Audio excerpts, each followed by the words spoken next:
Hello दोस्तों, नमस्कार। स्वागत है आपके अपने यूट्यूब चैनल संजय टेक्निकल @21 में। जैसा कि हम लोग DRDO के लिए एक स्पेशल सीरीज़ चला रखे थे जिसमें हम टॉपिक वाइज क्वेश्चन को डिस्कशन करते थे। उस सीरीज़ का नाम था कंसेप्ट टॉल्स। तो उसी सीरीज़ का यह नेक्स्ट टॉपिक है जिसमें हम सरफेस फिनिश के बारे में जानेंगे। ठीक है, सरफेस फिनिश से संबंधित जितने भी महत्वपूर्ण पॉइंट बन सकते हैं उन सभी महत्वपूर्ण पॉइंट्स को कवर करने की कोशिश करेंगे। तो उम्मीद है इस वीडियो के माध्यम से आपको बहुत सारी नई जानकारियाँ प्राप्त होंगी। तो वीडियो को अंत तक देखिएगा। ठीक है, चलिए वीडियो को शुरू करते हैं बिना किसी देरी के। सबसे पहले हम जान लेते हैं सरफेस फिनिश क्या होती है। तो सरफेस फिनिश का मतलब है कि किसी भी जॉब की बाहरी सरफेस का मतलब सतह होता है। ठीक है, तो उसकी बाहरी जो है सतह को स्मूथ बनाना। ठीक है, और उसकी जो सतह है उसमें सुधार लाना। ठीक है, तो ये आपका मुख्यतः आपका मतलब होता है किसका, सरफेस फिनिश का मतलब। ठीक है, और इससे संबंधित कौन कौन से क्वेश्चन पूछे जाते हैं उन क्वेश्चन के बारे में भी डिस्कशन हम करेंगे। तो सबसे पहले हमारा एक क्वेश्चन है, ठीक है, सरफेस हार्डनिंग। ठीक है, तो सरफेस फिनिश हो गया कि किसी भी कंपोनेंट, किसी भी जॉब की बाहरी सतह को क्या करना, फिनिश करना या उसकी सतह को स्मूथ बनाना। ठीक है, उसकी सतह को सतह में सुधार करना ही क्या कहलाता है, सरफेस फिनिश कहलाता है। और उसके बाद होता है एक हमारा टॉपिक, दूसरा चीज़ है सरफेस हार्डनिंग। इसमें पूछा जाता है टॉपिक में। ठीक है, सरफेस हार्डनिंग या केस हार्डनिंग ये क्या होता है। तो यह एक प्रकार की प्रक्रिया है, ठीक है, जिसमें जॉब की बाहरी सरफेस को हार्ड किया जाता है। ठीक है, तो सरफेस हार्डनिंग में आप याद रखेंगे कि सरफेस का मतलब क्या होता है और हार्डनिंग का मतलब होता है हार्ड करना। हार्डनिंग का मतलब क्या हो गया, हार्ड करना, यानी कि किसी भी कंपोनेंट की बाहरी सतह को हार्ड करने को ही हम क्या कहते हैं, सरफेस हार्डनिंग कहते हैं। इसमें जॉब की केवल बाहरी सतह को ही कुछ मतलब कि गहराई तक उसको क्या कहता है, हार्ड किया जाता है। बाकी उसकी इंटरनल जो स्ट्रक्चर होता है वह मुलायम रखा जाता है। ठीक है, मुलायम ही रहता है। तो ये आप याद रखिए। जैसा कि हीट ट्रीटमेंट में होता है, जब हीट ट्रीटमेंट हम करते हैं तो कंपोनेंट की पूरी बॉडी आपकी क्या होती है, उसमें चेंजेज आते हैं, जबकि सरफेस हार्डनिंग में ऐसा नहीं होता। आपकी केवल सरफेस ही इफेक्ट होती है। ठीक है, इस प्रोसेस में, तो इसको याद रखिएगा। ठीक है, तो पुनः एक बार आप देख लीजिए कि सरफेस हार्डनिंग होती क्या है। तो ये एक प्रकार की प्रक्रिया है, ठीक है, जिसमें जॉब की बाहरी सरफेस को हार्ड किया जाता है। तो ये आप याद रखेंगे। ठीक है, क्वेश्चन आपसे पूछ सकता है कि सरफेस हार्डनिंग में कंपोनेंट को हार्ड किया जाता है, उसके पॉइंट को, उसकी पूरी बॉडी को, ठीक है, उसकी सतह को। ठीक है, तो आप याद रखेंगे कि सरफेस हार्डनिंग में कंपोनेंट के लिए बाहरी सतह को ही हम क्या करते हैं, हार्ड करते हैं। ठीक है, चलिए नेक्स्ट देखते हैं। सरफेस हार्डनिंग प्रक्रिया 4 प्रकार से की जाती है। तो ये सरफेस हार्डनिंग की जो प्रक्रिया है, यानी कि किसी भी जॉब की सतह को हम 4 प्रकार से हार्ड कर सकते हैं। वो कौन कौन सी विधि है, उन विधियों को जान लेते हैं। ठीक है, तो सबसे पहला हमारा है केस्ट हार्डनिंग। ठीक है, उसके बाद है नाइट राइडिंग, उसके बाद है फ्लेम हार्डनिंग और उसके बाद है इंडक्शन हार्डनिंग। ठीक है, तो ये 4 विधियाँ हैं आपकी किसी भी कंपोनेंट्स की सरफेस को यानी कि सतह को हार्ड करने के लिए। सबसे पहले है आपका केस्ट हार्डनिंग। ठीक है, तो केस हार्डनिंग में एक कॉमन जो कि केस हार्डनिंग का मतलब है कि किसी भी सतह को, ठीक है, बाहरी सतह को क्या करना, हार्ड करना। ठीक है, जैसे केस का मतलब ऐसे भी समझते हैं, केस का मतलब हम लोग नॉर्मली भाषा में केस का मतलब कहते हैं कि बाल। तो बाल हमारे कहाँ होते हैं, बाहर होते हैं, ऊपर होते हैं। तो उसी प्रकार से आप यहाँ से इस चीज़ को रिलेट कर सकते हैं। मतलब ये कोई उसका वो नहीं है, लेकिन हम याद करने के लिए आपको बता रहे हैं कि केस का मतलब क्या हो गया, बाल।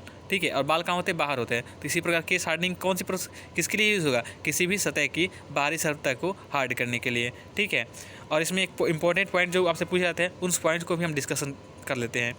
सबसे पहले एक पॉइंट है पूछा जाता है जो कि आपसे कहता है कि केस हार्डनिंग प्रक्रिया के बाद जॉब की सतह पर कार्बन की मात्रा बढ़ जाती है। तो वो कितनी बढ़ जाती है, तो याद रखिएगा कि 0.9% बढ़ जाती है। यानी केस हार्डनिंग प्रक्रिया के बाद जॉब की सतह पर कार्बन की जो मात्रा है वह 0.9% बढ़ जाती है। ठीक है, और केस हार्डनिंग की जो प्रक्रिया है वह केवल लो कार्बन, ठीक है, स्टील के जॉब के ऊपर ही की जाती है। ये भी आप याद रखिएगा। ठीक है, केस हार्डनिंग की प्रक्रिया लो कार्बन स्टील वाले पार्ट के ऊपर ही या जॉब के ऊपर ही की जाती है, या इसको याद रखेंगे। और इससे क्या होता है कि जॉब की सतह पे 0.9% तक कार्बन की मात्रा क्या हो जाती है, बढ़ जाती है। ठीक है, नेक्स्ट है इसमें कार्बोनाइजिंग केस हार्डनिंग की प्रक्रिया है। यह 880 से लेकर के 930 डिग्री सेल्सियस तापमान पर की जाती है। और इसके बाद जो एक है जो कार्बोनाइजिंग जो है वह भी आपकी केस हार्डनिंग की ही प्रक्रिया है, जिसके लिए हमें तापमान जो है 880 से लेकर के 930 डिग्री सेल्सियस तापमान की ज़रूरत होती है। ठीक है, और कार्बोनाइजिंग जो है आपके विभिन्न प्रकार के होती हैं। ठीक है, जैसे कि पैक कार्बोनाइजिंग। ठीक है, तो पैक का कार्बोराइजिंग का मतलब क्या करना है, इसको पैक का मतलब क्या होता है, किसी भी चीज़ को बंद कर देना, यही हम करते हैं। पैक का मतलब क्या करते हैं, बंद करना। तो वैसी उसी प्रकार से है कि इसका नाम से ही संबंधित इसका कार्य भी है। और इस तो ठीक है, जैसे कि पैक कार्बोराइजिंग, यह प्रक्रिया जाब को बक्से में रखकर की जाती है। ठीक है, तो किसी भी कंपोनेंट को अगर आपकी क्या करनी है, कार्बोराइजिंग करनी है, और वो भी किस प्रकार की कार्बोराइजिंग करनी है, वहाँ पे पैक कार्बोराइजिंग करनी है, तो उसमें हम क्या करते हैं, कंपोनेंट को या जाब को हम क्या करते हैं, बक्से में रख करके उसको करते हैं। ठीक है, इसके लिए हम क्या करते हैं, कार्बोराइजिंग मटेरियल का यूज़ करते हैं, जैसे कि लकड़ी, चमड़ा या चारकोल का प्रयोग किया जाता है। क्योंकि इसे हम कार्बोराइजिंग प्रक्रिया क्यों कहते हैं, क्योंकि इसमें जो है कार्बन, जैसे कि लकड़ी, चमड़ा और चारकोल, इनका प्रयोग किया जाता है। इन सभी में क्या होता है, कार्बन की मात्रा होती है। ठीक है, और पैक कार्बोराइजिंग क्यों कहते हैं इसको, क्योंकि इसको पैक करके, यानी कि किस में, बक्से में इसको पैक करके किया जाता है, इस वजह से इसको पैक कार्बोराइजिंग कहते हैं। तो उम्मीद है इतना सारा कंसेप्ट आपको क्लियर हो गया होगा। हम जितना हो सकता है अपने तरफ से क्वेश्चन को सिंपल बनाने की कोशिश करते हैं ताकि आपको क्वेश्चन समझ में आए। ठीक है, बाकी आप लोग अपने तरफ से भी थोड़ा सा प्रयास करिए ताकि इस सीरीज़ को जो अच्छे से हम लोग कंप्लीट कर पाए। नेक्स्ट क्वेश्चन है सेकंड नंबर का, द्रव कार्बोराइजिंग। यह प्रक्रिया जाब को लवण के कुंड में रखकर की जाती है। ठीक है, इसमें कार्बोराइजिंग पदार्थ के रूप में सोडियम कार्बोनेट का प्रयोग किया जाता है। तो नेक्स्ट आपसे क्वेश्चन ये पूछ सकता है कि द्रव कार्बोराइजिंग, ठीक है, तो इसमें हम किसका प्रयोग करते हैं कार्बोराइजिंग पदार्थ के रूप में, तो सोडियम कार्बोनेट का यूज़ करते हैं, ये आप याद रखिएगा। यहाँ से ये क्वेश्चन आपसे पूछ सकता है।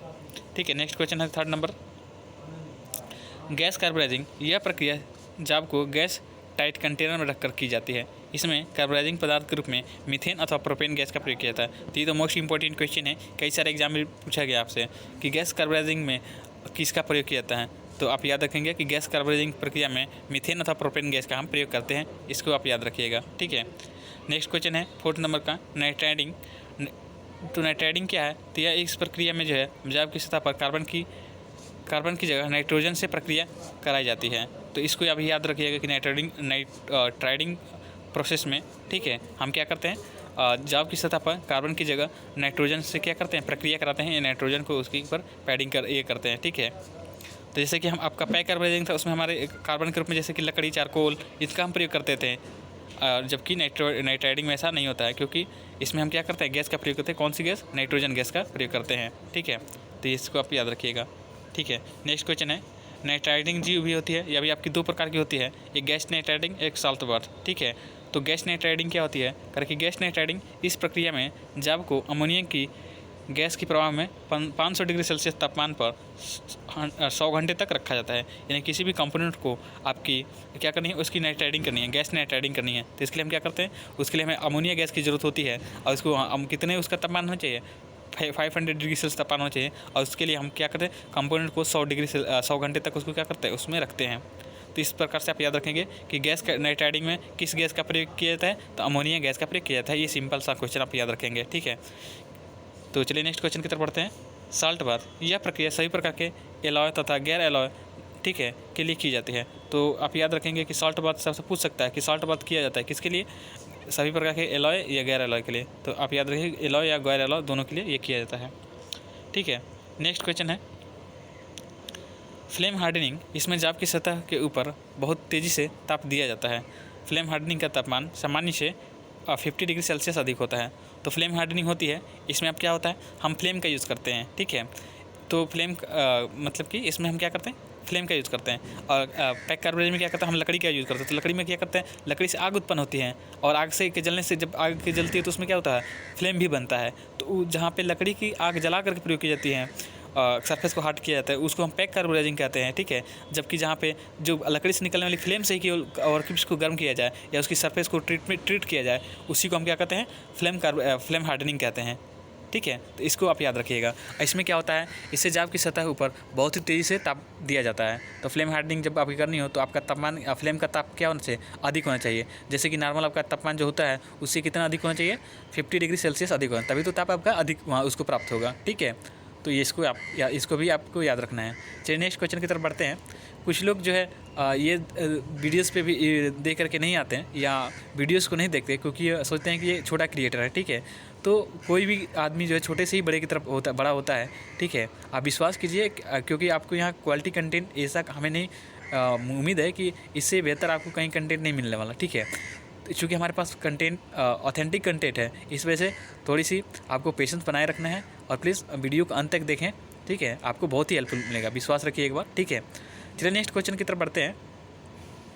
इंडक्शन हार्डनिंग, इस प्रक्रिया में हार्ड की जाने वाली सतह को इंडक्शन कॉइल के बीच में रखा जाता है, इससे स्केल फ्री सतह बनती है। तो ये भी आप याद रखिएगा। इंडक्शन हार्डनिंग में हम क्या करते हैं, इसमें हम जो है कोयल का जैसे कि मतलब आप याद रख सकते हैं कि जो आपके कोयल वगैरह होती हैं उनका भी क्या करते हैं, प्रयोग करते हैं, ठीक है, जिससे आपकी क्या होती है, स्केल फ्री सतह बनती है। फ्लेम हार्डनिंग में क्या होता है कि जब आपकी फ्लेम जो होती है तो उससे आपका क्या उसके सरफेस के ऊपर स्केल बन सकता है, लेकिन इससे इंडक्शन हार्डनिंग में आपका स्केल फ्री सतह बनती है। नॉर्मली आपसे क्वेश्चन कई सारे एग्जाम में पूछा गया है कि कौन सी प्रक्रिया में स्केल फ्री सतह बनती है, तो इंडक्शन हार्डनिंग में आपकी स्केल फ्री सतह बनती है। आप इसको याद रखिएगा, ठीक है, मोस्ट इंपॉर्टेंट क्वेश्चन है, ठीक है। नेक्स्ट क्वेश्चन है, कार्बोनाइजिंग की प्रक्रिया को शीघ्रता से करने के लिए बेरियम कार्बोनेट का प्रयोग किया जाता है। तो कार्बोनाइजिंग की प्रक्रिया को अगर आपको जल्दी करनी है तो उसके लिए हम बेरियम कार्बोनेट का प्रयोग करते हैं, ठीक है, इसको आप याद रखिएगा। और नेक्स्ट क्वेश्चन है, फ्लेम हार्डनिंग के लिए स्टील में 0.35 से लेकर के 0.7% तक कार्बन होनी चाहिए। तो ये भी आप याद रखिएगा कि फ्लेम हार्डनिंग के लिए स्टील में जो है आपकी 0.35 से लेकर के 0.7% तक कार्बन होनी चाहिए, ठीक है। तो ये कुछ महत्वपूर्ण पॉइंट थे जो फ्लेम हार्डनिंग से संबंधित या सरफेस हार्डनिंग से संबंधित आपके पूछे जाते हैं विभिन्न एग्जाम में, ठीक है। और उन सभी पॉइंट्स को हमने कवर करने का प्रयास किया है। उम्मीद है आपने इस वीडियो के माध्यम से कुछ सीखा होगा या आपकी जो चीज़ें भी आपने अभी तक पढ़ी थी उसका रिवीजन किया होगा। तो अगर वीडियो अच्छी लगी हो तो प्लीज़ वीडियो को लाइक कर दीजिएगा और चैनल पर नए हैं तो चैनल को सब्सक्राइब कर लीजिएगा। आज के लिए इस वीडियो में इतना है, मिलते हैं नेक्स्ट वीडियो में, तब तक के लिए धन्यवाद, जय हिंद।